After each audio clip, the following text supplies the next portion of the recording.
দেখো, শর্করা বা কার্বোহাইড্রেট, শর্করা জাতীয় খাদ্য হচ্ছে আমরা ছোটবেলা থেকে জেনে এসেছি যে শর্করা জাতীয় খাদ্য বলতে আমরা কাদের কাদের বুঝি।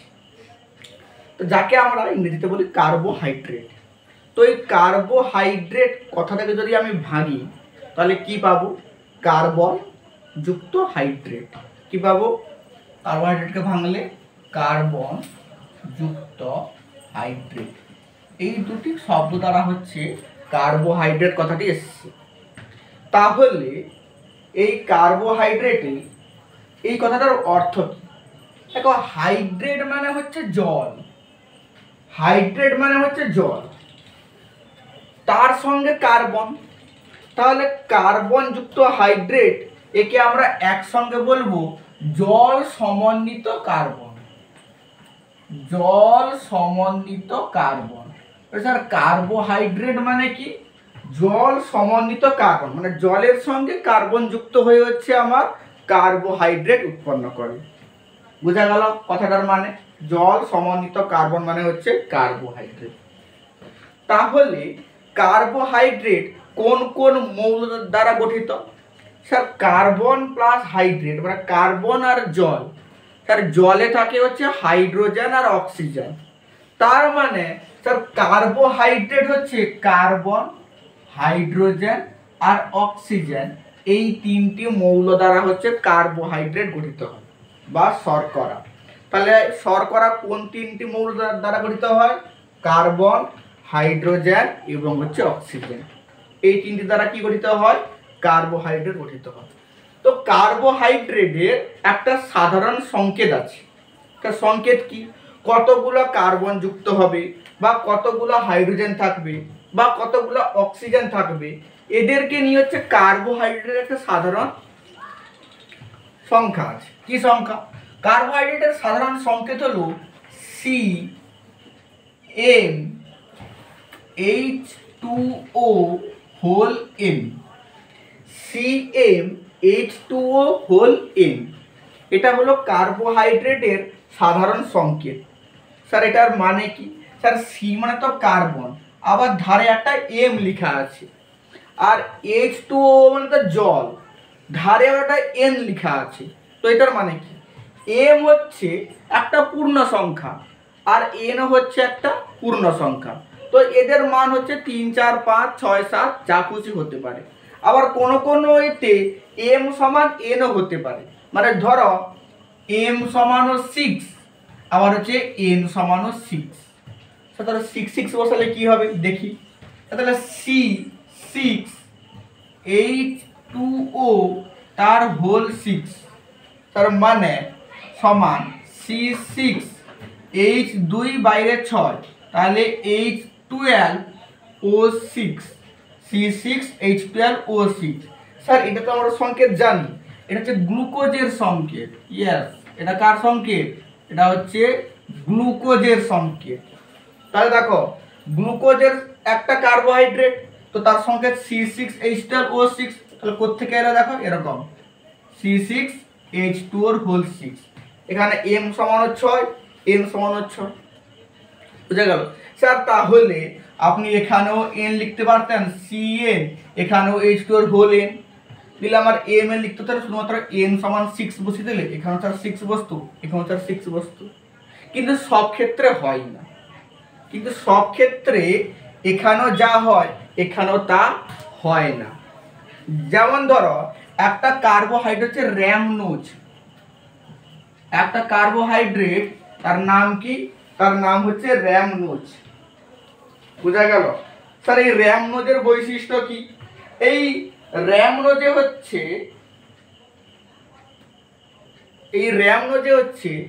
এটা হচ্ছে 6 থাকে, কিন্তু এটা হচ্ছে 5 থাকে।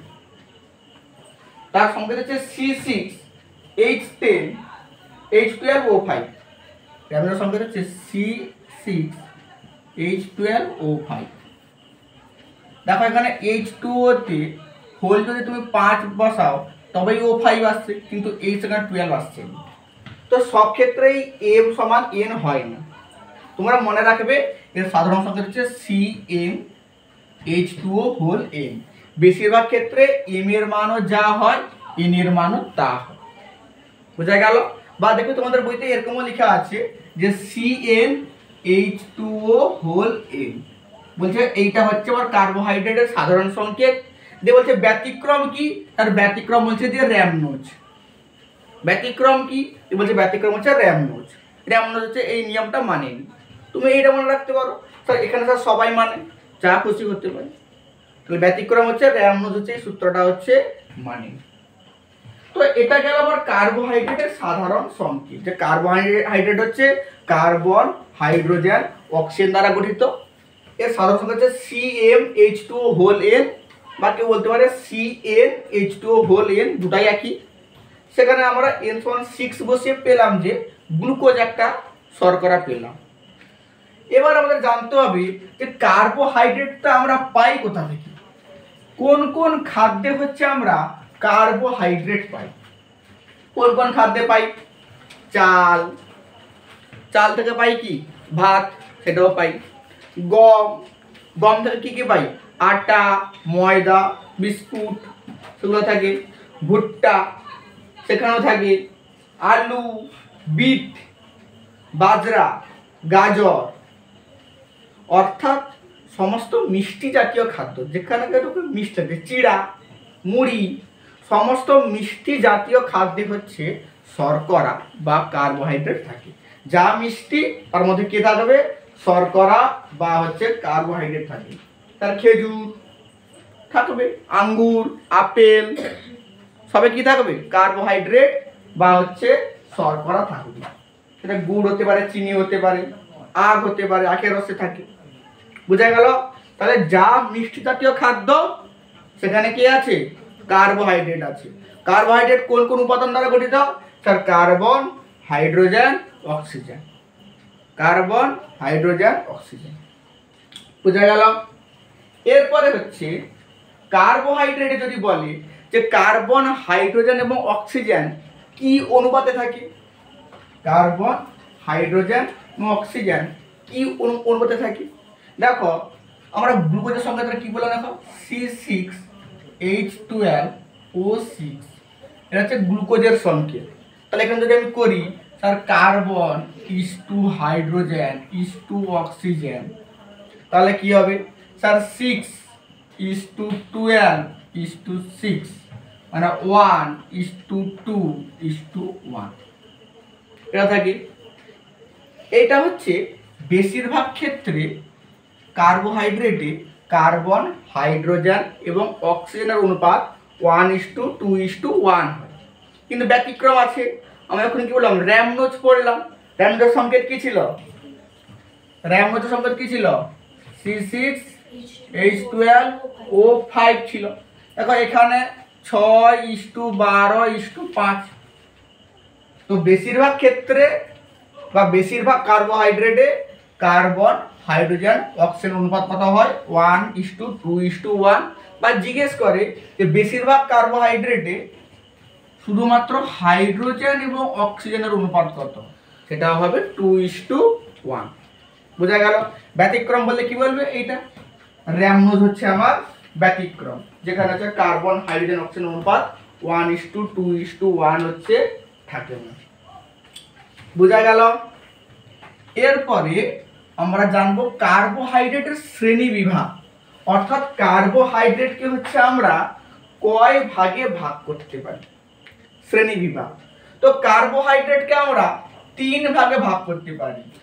প্রথম হচ্ছে সরল শর্করা, যাকে আমরা বলবো বা মনোস্যাকারাইড। মনোস্যাকারাইড, সরল শর্করা বা যাকে আমরা বলবো মনোস্যাকারাইড। আর কি হবে? আর একটা হচ্ছে দ্বি শর্করা বা ডাইস্যাকারাইড, আর হচ্ছে পলিস্যাকারাইড বা বহু শর্করা। তো প্রথমে আমরা মনোস্যাকারাইড সম্বন্ধে জানি, তারপরে দ্বি শর্করা এবং বহু শর্করাগুলো পরবর্তী ক্ষেত্রে জানছি। তো সরল শর্করা বা মনোস্যাকারাইড, এটা হচ্ছে স্যার কি? এটা হচ্ছে শর্করার হচ্ছে একটা ভাগ। এবার দেখো, তো এর নাম সরল শর্করা কারণ এটি হচ্ছে সব থেকে সরল প্রকৃতির শর্করা। এটি সব থেকে সরল প্রকৃতির শর্করা। বুঝা গেল? তো এই সরল শর্করায় কার্বন পরমাণুর সংখ্যা, কার সংখ্যা? কার্বন পরমাণুর সংখ্যা 3 থেকে 7 এর মধ্যে হয়। কার থেকে হয়? 3 থেকে 7। দেখো আমরা শর্করার সাধারণ সংকেত পড়লাম CN, ধরো H2O হোল N। এখানে N এর মান কিন্তু সবসময় 3 এর থেকে বেশি হবে। 3 এর থেকে কম কার্বন পরমাণুযুক্ত কোনো শর্করা নেই। তো এখানে N এর মান সবসময় কি হবে? 3 এর থেকে বেশি। তো সরল শর্করা বা মনোস্যাকারাইড যে সমস্ত শর্করা, তাদের কার্বন পরমাণু সব থেকে কম 3 হয়, সব থেকে বেশি কি হয়? 7 হয়। 3 যুক্ত যে সমস্ত শর্করা আছে তাদেরকে আমরা বলি ট্রায়োজ। তাদেরকে আমরা কি বলি? ট্রায়োজ। আর ট্রায়োজ মানে কি? 3টি কার্বন যুক্ত সরল শর্করা। 3টি কার্বন যুক্ত সরল শর্করাকে আমরা কি বলবো? ট্রায়োজ। 3টি কার্বন পরমাণু বিশিষ্ট সরল শর্করাকে আমরা কি বলবো? ট্রায়োজ। উদাহরণ কি? গ্লিসারঅ্যালডিহাইড। উদাহরণ হচ্ছে গ্লিসারঅ্যালডিহাইড।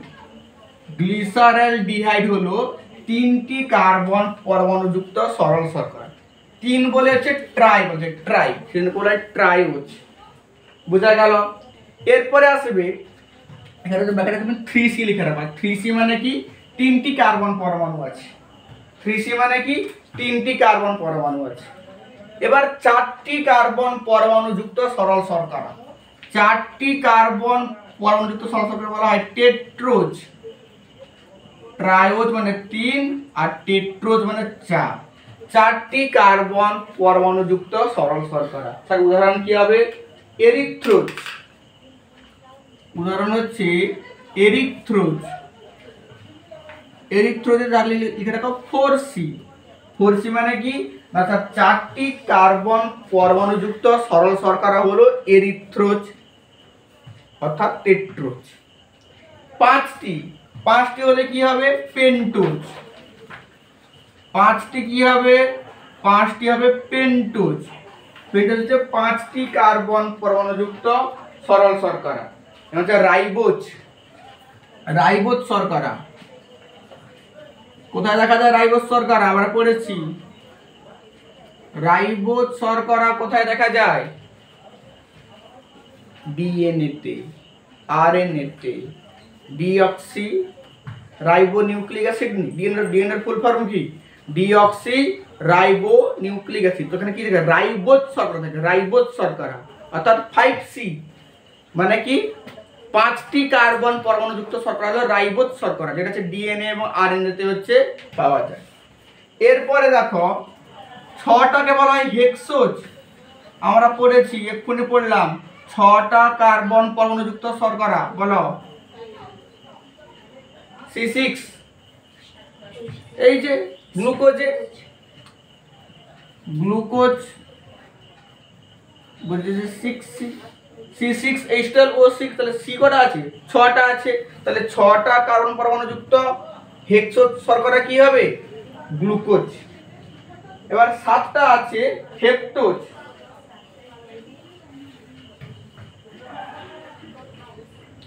হেপ্টোজ 1 2 3 4 5। হেপ্টোজ শর্করা। হেপ্টোজ শর্করা কি? এটা হচ্ছে 7টা কার্বন পরমাণুযুক্ত শর্করা। কার্বন পরমাণুযুক্ত শর্করা 7টা। উদাহরণ কি হবে? লিখো সেডো হেপটিউলোজ। সেডো হেপটিউলোজ। তাহলে দেখো, তাহলে 7টি কার্বন পরমাণুযুক্ত সরল শর্করা কি হলো? সেডো হেপটিউলোজ। বুঝা গেল? তাহলে সরল শর্করা হচ্ছে এতগুলা ভাগ।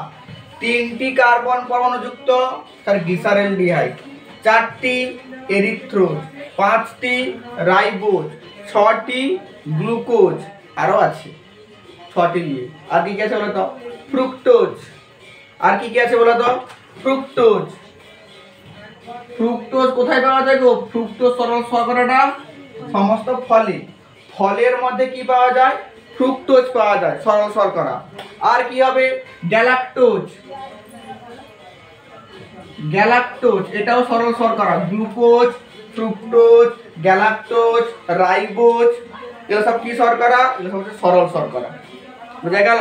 তারপরে সরল শর্করা হচ্ছে সব থেকে সরল প্রকৃতির শর্করা। আর কি জানলাম? তার সরল শর্করায় কার্বন পরমাণুর সংখ্যা 3 থেকে 7 এর মধ্যে যে কোনো একটা হতে পারে। 3 যুক্ত হলে ট্রায়োজ, 4 হলে টেট্রোজ, 5 হলে পেন্টোজ, এটা হচ্ছে রাইবোজ শর্করা, ভেরি ভেরি ইম্পর্টেন্ট। 6 হলে গ্লুকোজ, ফ্রুক্টোজ, গ্যালাক্টোজ যাকে বলা হেক্সোজ শর্করা, আর 7 হলে হচ্ছে সেডোহেপ্টিউলোজ। বোঝা গেল? এগুলো সব সরল শর্করা ভাগ। মোটামুটি 4টা যেন মনে থাকে যে সরল শর্করার 4টা উদাহরণ কি হবে? গ্লুকোজ, ফ্রুক্টোজ, গ্যালাক্টোজ 3টা, আর হচ্ছে রাইবোজ এটাও সরল শর্করা, যেটা হচ্ছে ডিএনএ এবং হচ্ছে আরএনএ থাকে। রাইবোজ হচ্ছে 5টা কার্বনযুক্ত সরল শর্করা। বোঝা গেল? এরপরে আমাদের হচ্ছে দ্বি শর্করা, বা যাকে আমরা বলবো ডাইস্যাকারাইড। দ্বি শর্করা বা যাকে আমরা বলবো ডাইস্যাকারাইড। স্যার দ্বি মানে তো দুটা, দ্বি মানে কি? দ্বি শর্করা আর যাকে আমরা বলবো ডাইস্যাকারাইড। মনো মানে এক আর ডাই মানে হচ্ছে দুই। দ্বি শর্করা বা হচ্ছে ডাইস্যাকারাইড এটা কিভাবে উৎপন্ন হয়? দ্বি শর্করা কিভাবে উৎপন্ন হয়? দুটি মনোস্যাকারাইড, তার মানে দুটো সরল শর্করা, দুটো সরল শর্করা যুক্ত হয়ে উৎপন্ন হয় দ্বি শর্করা। তাহলে দ্বি শর্করা মানে কি? দ্বি শর্করা মানে হচ্ছে সরল শর্করা যুক্ত সরল শর্করা, সরল শর্করা যুক্ত সরল শর্করা সমান হচ্ছে দ্বি শর্করা, সমান হচ্ছে দ্বি শর্করা। এবার দেখো স্যার এইখানে যে সরল শর্করাটা হবে এখানেও কি সেটা হবে? মানে গ্লুকোজ প্লাস গ্লুকোজ হবে না স্যার? গ্লুকোজ প্লাস ফ্রুক্টোজ বা গ্লুকোজ প্লাস গ্যালাক্টোজ বা ফ্রুক্টোজ প্লাস গ্যালাক্টোজ কোনটা হবে? যেটা খুশি হতে পারে। মানে কি একই রকমের দুটো সরল শর্করা যুক্ত হতে পারে, বা দুটো ভিন্ন রকমের সরল শর্করা সেটা হচ্ছে যুক্ত হতে পারে। বোঝা গেল? গ্লুকোজ প্লাস গ্লুকোজ হতে পারে এবং গ্লুকোজ প্লাস ফ্রুক্টোজও হতে পারে। মূলত হচ্ছে দুটো সরল শর্করা যুক্ত হয়ে হচ্ছে দ্বি শর্করা বা ডাইস্যাকারাইড গঠন করে। উদাহরণ দিই, মল্টোজ। উদাহরণ কি? মল্টোজ। স্যার মল্টোজ কার কার যুক্ত হয়ে মল্টোজ উৎপন্ন হয়?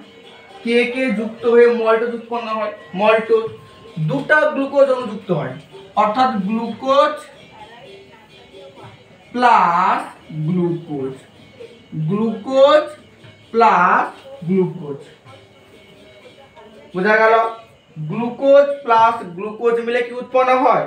মল্টোজ। এটা মানে কি একই ধরনের সরল শর্করা যুক্ত হয়ে কি উৎপন্ন করে? মল্টোজ উৎপন্ন করে। তাহলে মল্টোজ কার কার যুক্ত হয়ে উৎপন্ন হয়? গ্লুকোজ আর গ্লুকোজ, দুই অণু গ্লুকোজ যুক্ত হয়ে দ্বি শর্করা বা ডাইস্যাকারাইড মল্টোজ উৎপন্ন করে। বোঝা গেল? এবার দেখো ল্যাকটোজ। ল্যাকটোজকে আমরা বলি দুগ্ধ শর্করা, কারণ দুধের মধ্যে পাওয়া যায়। একে আমরা কি বলা হয়? একে বলা হয় দুগ্ধ শর্করা। ল্যাকটোজকে আমরা কি বলি বলতো? দুগ্ধ শর্করা। তাহলে ল্যাকটোজ কার কার যুক্ত হয়ে ল্যাকটোজ উৎপন্ন হয়? Glucose plus galactose. দুটো হচ্ছে আলাদা শর্করা, সরল শর্করা। গ্লুকোজ এবং গ্যালাক্টোজ এই দুটো যুক্ত হয়ে উৎপন্ন করে ল্যাকটোজ, যাকে আমরা কি বলি? দুগ্ধ শর্করা। দুগ্ধ শর্করা কি? সেটা হচ্ছে ল্যাকটোজ। বোঝা গেল? সুক্রোজ। সুক্রোজ পাওয়া যায় হচ্ছে আখের রসে, তাই একে বলা হয় ইক্ষু শর্করা। সুক্রোজ পাওয়া যায় হচ্ছে আখের রসে, তাই একে বলা হয় ইক্ষু শর্করা। ইক্ষু, ইক্ষু শর্করার নাম কি? সুক্রোজ। সুক্রোজ আর কাকে কাকে যুক্ত হয়ে সুক্রোজ উৎপন্ন হয়? গ্লুকোজ আর ফ্রুক্টোজ। গ্লুকোজ আর ফ্রুক্টোজ, গ্লুকোজ আর ফ্রুক্টোজ যুক্ত হয়ে উৎপন্ন হয় সুক্রোজ। বোঝা গেল? তাহলে দ্বি শর্করা বা ডাইস্যাকারাইড কি না? দুটো সরল শর্করা যুক্ত হয়ে কি উৎপন্ন করে? দ্বি শর্করা বা হচ্ছে ডাইস্যাকারাইড। দ্বি শর্করা মানে হচ্ছে একটা সরল শর্করা প্লাস আরেকটা সরল শর্করা। এবার এই সরল শর্করা একই ধরনের হতে পারে, আবার দুটো আলাদা ধরনের হতে পারে। যেমন তার মল্টোজের ক্ষেত্রে দুটা গ্লুকোজ যুক্ত হয়ে গেছে একই ধরনের। ল্যাকটোজের ক্ষেত্রে কি হয়েছে স্যার, একটা গ্লুকোজ একটা গ্যালাক্টোজ। সুক্রোজের ক্ষেত্রে একটা গ্লুকোজ একটা ফ্রুক্টোজ। বুঝা গেল? তো এগুলো হচ্ছে আমার কি শর্করা, ডি শর্করা বা হচ্ছে ডাইস্যাকারাইড হয়েছে। এবারে এই যে ডি শর্করাগুলো পরস্পর যুক্ত হয়েছে, এরা হচ্ছে এক প্রকার সমযোজী বন্ধন দ্বারা যুক্ত হয়। কি বন্ধন দ্বারা? সমযোজী বন্ধন হয়েছে। কি বন্ধন দ্বারা যুক্ত হয়? সমযোজী বন্ধন। তো এই সরল শর্করাগুলি পরস্পরের মধ্যে কোন সমযোজী বন্ধন দ্বারা যুক্ত থাকে? বোঝা গেল? সরল শর্করাগুলি যখন দ্বি শর্করা উৎপন্ন করে তখন তারা কি হয়? পরস্পর যুক্ত হয়। তো তারা হচ্ছে কোন সমযোজী বন্ধন দ্বারা যুক্ত হয়? এটা হচ্ছে লিখো গ্লাইকোসাইডিক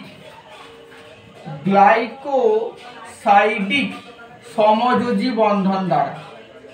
গ্লাইকোসাইডিক সমযোজী বন্ধন দ্বারা সরল শর্করাগুলি পরস্পর গ্লাইকোসাইডিক সমযোজী বন্ধন দ্বারা যুক্ত হয়ে দ্বি শর্করা বা ডাইস্যাকারাইড তৈরি করে। দ্বি শর্করার উদাহরণ কি হবে? তার মল্টোজ, ল্যাকটোজ বা দুগ্ধ শর্করা, সুক্রোজ বা ইক্ষু শর্করা, এগুলো সমস্ত হচ্ছে দ্বি শর্করা। বুঝা গেল? এরপরে স্যার হচ্ছে আমাদের 3 নম্বর শর্করা। তো সেটা কি? এটা হচ্ছে পলিস্যাকারাইড। এটাকে বলা হয় বহু শর্করা। স্যার নামের মধ্যেই পাওয়া যাচ্ছে যে অনেকগুলো শর্করা যুক্ত হয়ে উৎপন্ন করবে বহু শর্করা বা পলিস্যাকারাইড। অনেকগুলো শর্করা যুক্ত হয়ে উৎপন্ন করবে বহু শর্করা বা হচ্ছে পলিস্যাকারাইড। পলি মানে অনেক, মনো মানে এক, ডাই মানে দুই, আর পলি মানে হচ্ছে অনেক। তাহলে বহু শর্করা বা পলিস্যাকারাইডস কি? অনেকগুলো সরল শর্করা যুক্ত হয়ে উৎপন্ন করে বহু শর্করা বা পলিস্যাকারাইডস হয়েছে। কি হবে? সেলুলোজ। কি কি হবে সরল শর্করা? সেলুলোজ কার প্রধান উপাদান বলো?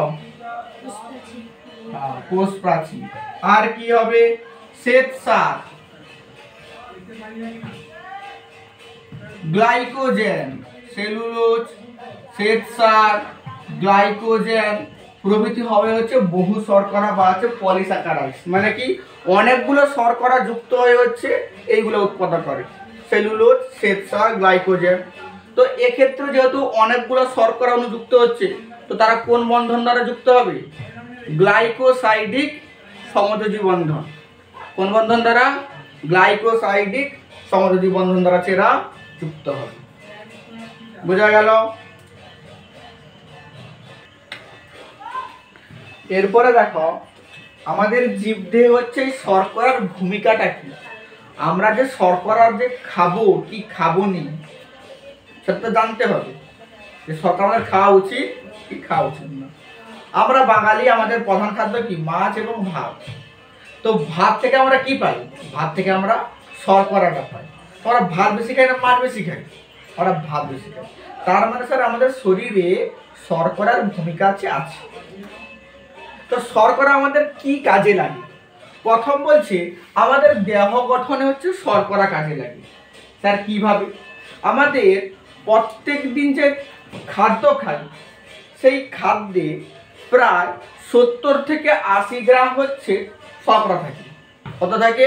70 থেকে 80 গ্রাম হচ্ছে আমাদের প্রাত্যহিক খাদ্যে হচ্ছে শর্করা থাকে, 70 থেকে 80 গ্রাম। তো এই 70 থেকে 80 গ্রাম শর্করা আমাদের কি করে? আমাদের হচ্ছে দৈহিক গঠনে হচ্ছে সহায়তা করে। আমাদের দেহের গঠনে হচ্ছে শর্করা হচ্ছে সহায়তা করে, শক্তি সরবরাহ। তো আমরা যে খাদ্যটা খাই সেই খাদ্যটা হচ্ছে অক্সিজেন দ্বারা জারিত হয়ে আমাদের শরীরে কি উৎপন্ন করে? শক্তি এবং তাপ উৎপন্ন করে। তো আমরা খাদ্য খাই, খাদ্য থেকে শক্তি উৎপন্ন হয়। বিনা খাদ্য খেতে শক্তি উৎপন্ন হবে না। তো শর্করা থেকে স্যার কত তাপ উৎপন্ন হয় বা কত শক্তি উৎপন্ন হয়? আমরা মূলত শক্তি বলতে হচ্ছে তাকে হচ্ছে তাপের আকারে প্রকাশ করি, যে এত শর্করা জারিত হয়ে এত পরিমাণ তাপ উৎপন্ন করে। তো যদি 1 গ্রাম শর্করা, যদি তুমি 1 গ্রাম শর্করা নাও, তো 1 গ্রাম শর্করা জারিত হয়ে 4.1 কিলো ক্যালোরি, 1 গ্রাম শর্করা জারিত হয়ে 4.1 কিলো ক্যালোরি তাপ উৎপন্ন করে, যাকে আমরা বলি শর্করার তাপন মূল্য। তো শর্করার তাপন মূল্য কত? 4.1 কিলো ক্যালোরি। তাপন মূল্য মানে কি? 1 গ্রাম শর্করা জারিত হয়ে কত পরিমাণ তাপ উৎপন্ন করে। তো কত পরিমাণ তাপ উৎপন্ন করে? 4.1 কিলো ক্যালোরি। 1 কিলো মানে হচ্ছে 1000, মানে 4100 ক্যালোরি তাপ উৎপন্ন করে। এটা হচ্ছে শর্করার হচ্ছে তাপন মূল্য। সঞ্চয়, আমরা যদি অতিরিক্ত পরিমাণে শর্করা খেয়ে নিই তাহলে কি হবে? তো সেই শর্করাটা আমাদের শরীরের যকৃতে এবং এই যে পেশিতে সঞ্চিত হয়ে থাকবে। তার কি হিসাবে? গ্লাইকোজেন হিসাবে। কি হিসাবে থাকবে? গ্লাইকোজেন হিসাবে। আমরা যে অতিরিক্ত পরিমাণে যদি শর্করা খাই, তো সেই অতিরিক্ত পরিমাণ শর্করাটা গ্লাইকোজেন হিসাবে আমাদের হচ্ছে যকৃতে এবং পেশিতে হচ্ছে সঞ্চিত হয়ে থাকে। বুঝা গেল? এই জন্য কি, যদি বেশি পরিমাণে খেয়ে নেয় তাহলে কিন্তু মোটা হয়ে যায়। মোটা হয়ে তার পেশিতে হচ্ছে গ্লাইকোজেন সঞ্চিত হয়ে আছে। বুঝা গেল? তো বেশি পরিমাণে শর্করা খেলে কি হবে? শর্করাটা গ্লাইকোজেন রূপে আমাদের যকৃতে এবং পেশিতে হচ্ছে সঞ্চিত হয়ে থাকে। রক্তে শর্করার মাত্রা নিয়ন্ত্রণ। আর বললেন না তার সুগার বেড়ে গেছে। সুগার বেড়ে যাওয়া মানে কি? রক্তে তার শর্করার মাত্রা বেড়ে গেছে। অর্থাৎ রক্তে স্বাভাবিক শর্করার মাত্রাটা কত? যে এত পরিমাণ সুগার থাকা মানে তার ঠিক আছে। যদি 100 ml রক্ত নাও, কত ml রক্ত বলো তো? 100 ml যদি রক্ত নাও, তো 100 ml রক্তে শর্করার স্বাভাবিক মাত্রা হচ্ছে 80 থেকে 120 মিলিগ্রাম। 100 ml রক্তে শর্করার স্বাভাবিক মাত্রা হচ্ছে 80 থেকে 120 মিলিগ্রাম। বোঝা গেল? যদি এর থেকে বেশি থাকে তাহলে তার সুগার হাই, মানে সুগার বেড়ে গেছে। যদি এর থেকে কম থাকে তার সুগার লো, মানে শর্করার পরিমাণ কমে গেছে। এবারে স্যার যদি এর রক্তে শর্করার মাত্রা বেড়ে যায় তাহলে কি হবে? তাহলে আমাদের শরীর নিজে থেকে সেই অতিরিক্ত পরিমাণ শর্করাকে আমাদের যকৃতে এবং পেশিতে গ্লাইকোজেন রূপে সঞ্চিত করে নেবে। বুঝা গেল?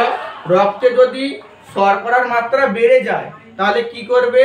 আমাদের শরীর সেই অতিরিক্ত পরিমাণ শর্করাকে যকৃতে এবং পেশিতে গ্লাইকোজেন রূপে কি রাখবে? সঞ্চিত করে রাখবে। যদি কমে যায় তাহলে এই যে যকৃতে এবং পেশিতে সঞ্চিত যে গ্লাইকোজেনটা সেটা ভেঙে গিয়ে রক্তে বা শর্করার চাহিদা মেটাবে। বেশি হয়ে গেলে সঞ্চিত হয়ে থাকবে, যদি কমে যায় তাহলে এই গ্লাইকোজেন ভেঙে আবার রক্তে শর্করার মাত্রা কি করবে? স্বাভাবিক রাখবে। স্যার তাহলে যে লোকের যে বেশি তার সুগার বেড়ে যায় তার কারণ তার অতিরিক্ত পরিমাণে হচ্ছে শর্করা হয়ে যায়, যে যাকে হচ্ছে তার নিজের দেহ হচ্ছে তাকে হচ্ছে সঞ্চিত করতে পারে না বা তাকে ভাঙতে পারে না। আমাদের বাইরে থেকে ওষুধ খেয়ে হচ্ছে তাকে হচ্ছে ভাঙতে হয়। যার হচ্ছে অতিরিক্ত পরিমাণ সুগার বেড়ে যায়, যা কারো 130 আছে, তো তার স্বাভাবিক আছে। সে যদি একটু খাবার কন্ট্রোল করে, একটু যদি মিষ্টি জাতীয় খাবার কম খায় তাহলে তার সুগার কি হয়ে যাবে? কমে যাবে। কিন্তু তার 300 হয়ে গেছে, সুগারের পরিমাণ 300 mg, তাহলে তাকে কি করতে হবে? মানে তার সুগার লেভেল অতিরিক্ত বেশি, রক্তে প্রচুর শর্করা, তাহলে হচ্ছে তাকে হচ্ছে ওষুধ খেতে হবে। বোঝা গেল? হচ্ছে প্রোটিন বাঁচোয়া খাদ্য। আমরা প্রোটিনের পরিপূরক খাদ্য হিসাবে শর্করা খেয়ে বাঁচতে পারি। এবং যদি আমাদের শরীরে প্রোটিনের পরিমাণ কমে যায় তো শর্করা হচ্ছে অ্যামাইনো অ্যাসিডকে ক্ষরণ করে। অ্যামাইনো অ্যাসিড কি? অ্যামাইনো অ্যাসিড হচ্ছে প্রোটিনের মনোমার। স্যার প্রোটিনের মনোমার মানে কি? মানে অ্যামাইনো অ্যাসিডগুলো যুক্ত হয়ে প্রোটিন তৈরি করে। তো যদি আমাদের শরীরে প্রোটিনের পরিমাণ কমে যায় তো শর্করাতে সেই অ্যামাইনো অ্যাসিডকে ক্ষরণ করে বা প্রোটিনের কাজটা কে করে দেয়? শর্করা করে দেয়। বুঝা গেল? তো শর্করা কি কি কাজ করে? স্যার আমাদের দেহ গঠনে শর্করা সাহায্য করে। আর কি করে? শক্তি সরবরাহ করে, অর্থাৎ 4.1 কিলো ক্যালোরি তাপ উৎপন্ন করে। কি করে? 1 গ্রাম শর্করা। এর হচ্ছে তাপন মূল্যমান। আর কি হয়? স্যার শর্করা যকৃতে এবং পেশিতে হচ্ছে গ্লাইকোজেন রূপে সঞ্চিত থাকে। রক্তে শর্করা মাত্রা নিয়ন্ত্রণ করে। বেশি হয়ে গেলে সঞ্চয় করে রাখবে। কোথায় রাখবে? স্যার যকৃতে এবং পেশিতে। কি রূপে রাখবে? গ্লাইকোজেন। স্যার কমে গেলে এই গ্লাইকোজেন ভেঙে আবার শর্করা সরবরাহ করবে। আর হচ্ছে প্রোটিন বাঁচা খাদ্য, অর্থাৎ প্রোটিনের পরিপূরক খাদ্য হিসেবে আমরা কি করতে পারি? শর্করা হচ্ছে ব্যবহার করতে পারি। বোঝা গেল? বাকি পরের ক্লাসে হচ্ছে আমরা প্রোটিন এবং ফ্যাট সম্বন্ধে জানবো। আজকে এই পর্যন্ত।